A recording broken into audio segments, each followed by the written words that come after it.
changes to the current health orders, and Manitoba adds 2 more homicides over the weekend. This and more on the Manitoba Freethinker Podcast.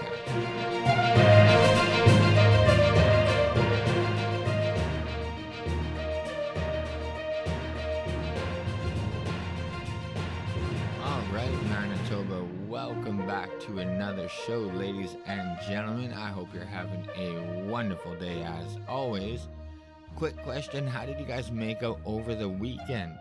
Like, did you guys head down to the beach, or did you guys go camping, or did you guys just hibernate inside all day trying to escape the heat? All over Manitoba, we were just smashing temperature records. I believe 25 records were set in Manitoba in different communities. In Grand Rapids area, the temperature got as high as 36.6 degrees. So it was crazy hot over there. But it does look like we are going to get some relief. It looks like the temperatures are going to be hovering in the high 20s, well, at least in the Winnipeg area. So we will be getting some relief from, the previous week. But let me know in the comments how you guys made out. All right, Manitoba. Chief Provincial Public Health Officer Dr. Brent Rusin held a news conference today. He held it with Dr. Marsha Anderson to give Manitoba an update on the COVID-19 here in the province. And as of 9:30 this morning, the test positivity rate was 6.3% provincially and 6.1% in Winnipeg. There were 4 deaths reported as of last Friday. Currently, there are 40 Manitobans in the ICU, and 6 of them are being treated out of province, all of them in Ontario. So far, Manitoba, there has been over 1.5 million doses of the vaccine administered to Manitobans since the vaccination plan rolled out.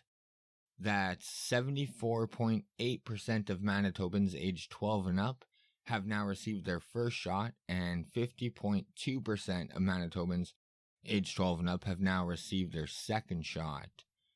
Dr. Rusin stated during the press conference that he wanted to continue the discussion of a post-pandemic Manitoba, something that Rusin has touched on in the past, talking about when Manitoba can move from giving health restrictions to giving health advice. But here's a clip from the press conference. Today I'd like to continue our discussion about a post-pandemic Manitoba. We know that all pandemics end, and this one will be no different. And so looking at other jurisdictions that have had high vaccine rates, we can see that perhaps this pandemic's days are numbered. Certainly reason to be hopeful considering Manitoba's vaccine uptake. So any day now, Manitoba will be hitting the August 2nd vaccination target date of 75-50, and that's 75% of Manitobans aged 12 and up getting their first vaccination shot and 50% getting their second vaccination shot. So like I said, we're basically like 0.2% away from achieving that goal. So like I said, I'll be paying close attention to see if Pallister holds a conference later this week to let Manitobans if there's going to be an update on the current health restrictions. Pallister has said in the past that if we do hit these vaccination targets earlier and our other numbers are low, then we will also reopen earlier. So, like I said, I'll be paying close attention to that. Dr. Rusin said that even with our case numbers dropping, though, we still do currently have a strain on our healthcare system. So at this present time, we can't move to a post-pandemic Manitoba yet. But he said with the high vaccination numbers, it is looking closer and closer. And then he went on to explain that in a post-pandemic Manitoba, our healthcare system wouldn't be strained by a single agent. And he also stated that Manitoba Health will no longer be reporting daily numbers on test counts, test positivity rates and hospitalizations. And most importantly, a post-pandemic Manitoba won't have any health restrictions. Instead, Manitoba Health would be moving to give out health advice as opposed to health restrictions. So that's good news. And basically, the rest of the news conference was held by Dr. Anderson, who went over a bunch of slides and graphs and charts highlighting the differences in the COVID effects and the vaccination rollout between white Manitobans and BIPOC Manitobans. And just so you know, BIPOC stands for Black, Indigenous, People of Color. But there was way too much information to go over. There was a shit ton of stats. So if you are interested in the different effects of COVID between the different ethnic groups in Manitoba, then you're going to have to, listen to the press conference or go to the Manitoba government webpage and have a look at the charts and graphs. But Manitoba, based on our dropping case numbers and our high vaccination numbers, we should be opening up very soon. It does seem like it's the Delta variant that is stopping Manitoba from moving to the next stage. Different jurisdictions across the world, in the UK, for example, are slowing their reopening plans due to the effects of the Delta variant. So Dr. Roussin did say that Manitoba will be releasing data on the Delta variant shortly, but it does take time to compute. So, but I will say, though, there have been reports showing that even though the Delta variant is more easily transmissible, it doesn't appear to be any worse or have any more severe outcomes than the other COVID variants. But, like I said, Manitoba, it does seem like that is the reason why we haven't just moved further with the reopening plans. In other news, Manitoba, over the weekend, another Manitoban youth was murdered.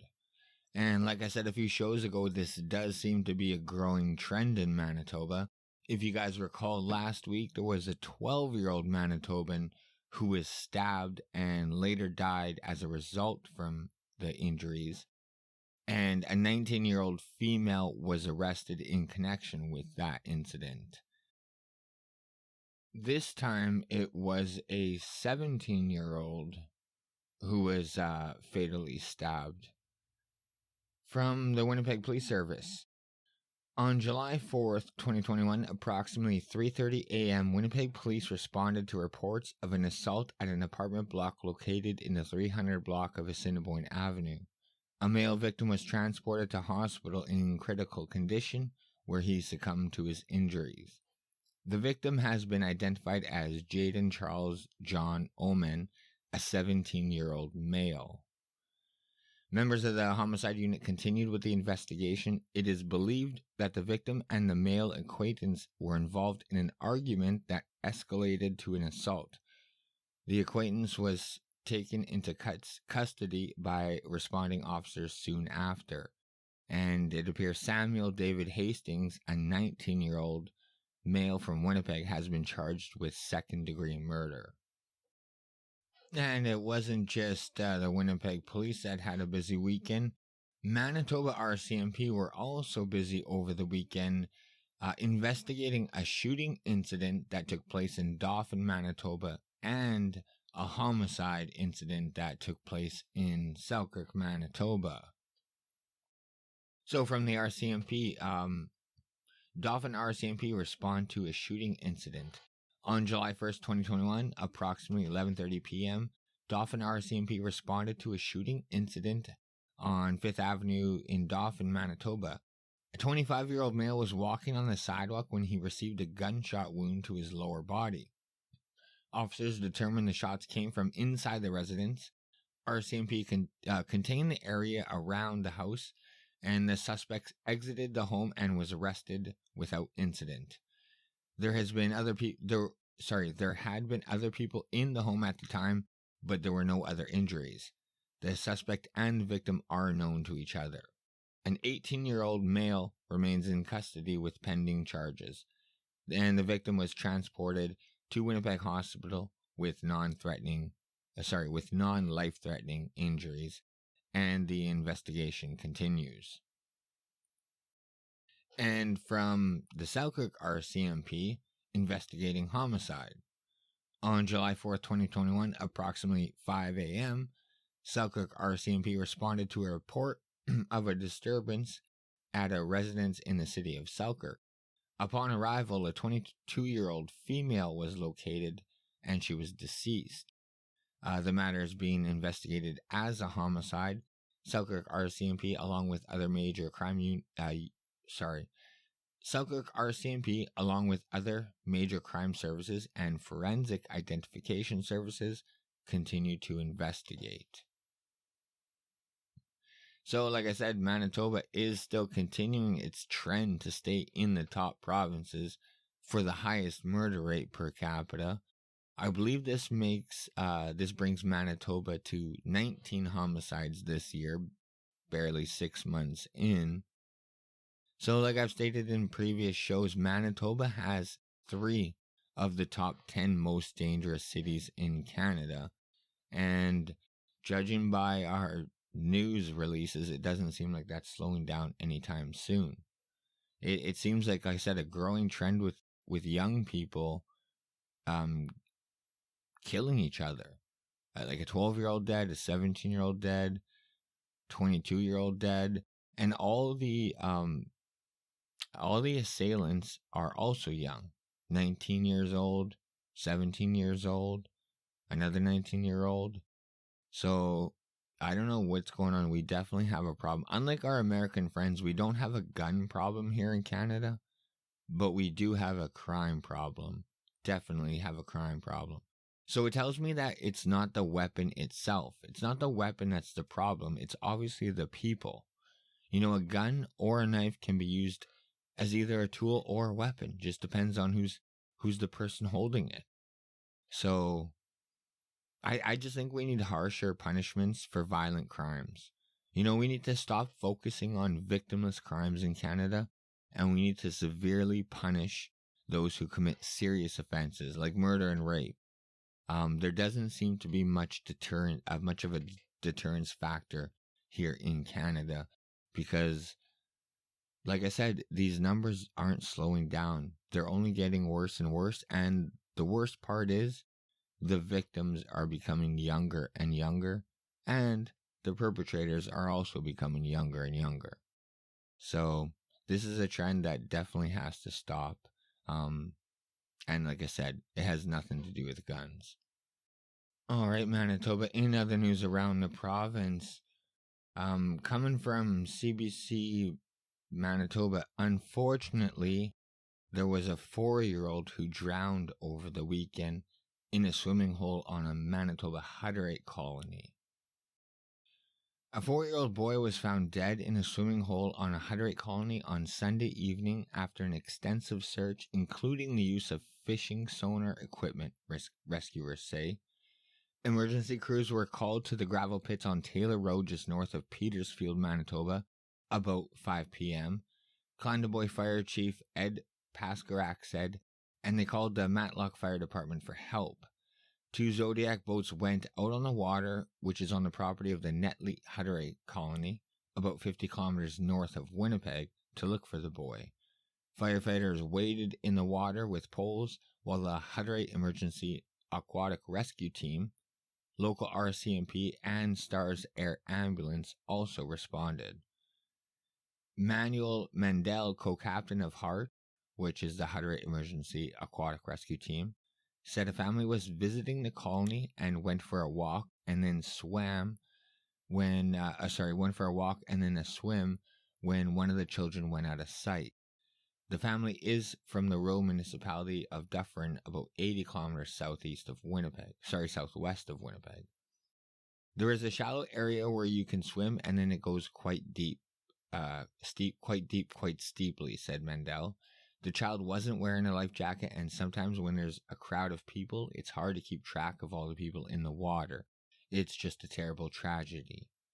At one point, a firefighter rushed home to get his sonar equipment, which helped find the boy in about 4 meters, which is 13 feet, of water, at about 7:30 p.m.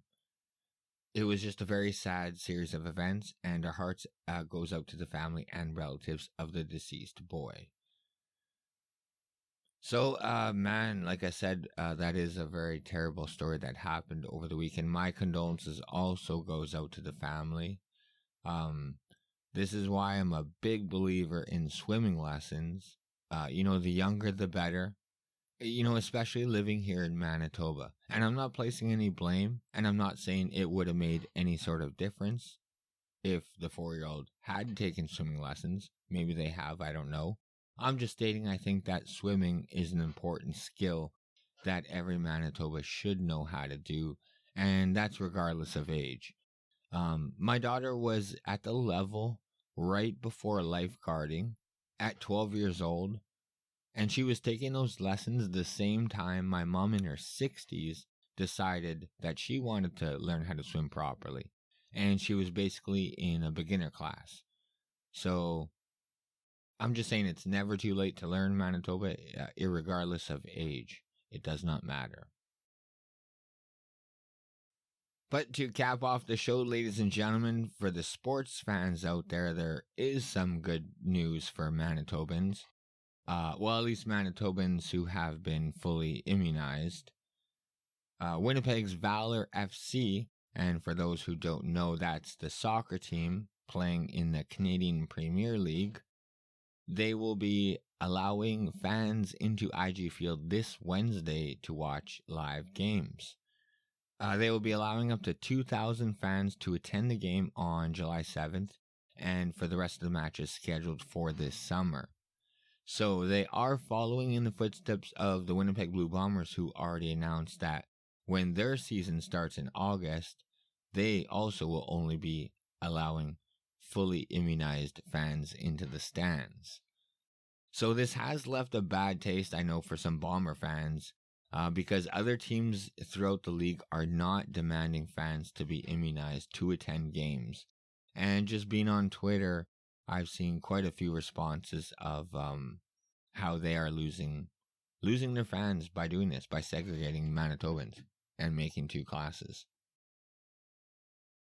And also Manitoba's other professional sports team, the Winnipeg Goldeyes, told their fan base earlier this year that they won't be hosting any games at Shaw Park, but instead they'll be playing out their season south of the border in Jackson, Tennessee. So basically, Manitoba, if you are a sports fan, if you plan on seeing any sort of professional sports live here in Manitoba, you definitely will need to be immunized, fully immunized, at least for this year. But Manitoba, that's going to do it for today's show. I just wanted to do a quick recap of what took place over the weekend. And like I said earlier, I will be staying tuned to future press conferences to keep you guys updated if we do have any changes in our health restrictions. But like I said, Manitoba, that is the news that happened over the weekend. So I want to thank you guys once again so much for tuning in to another show. Please like, share, subscribe, do all that good stuff that helps out the show. I really do appreciate it.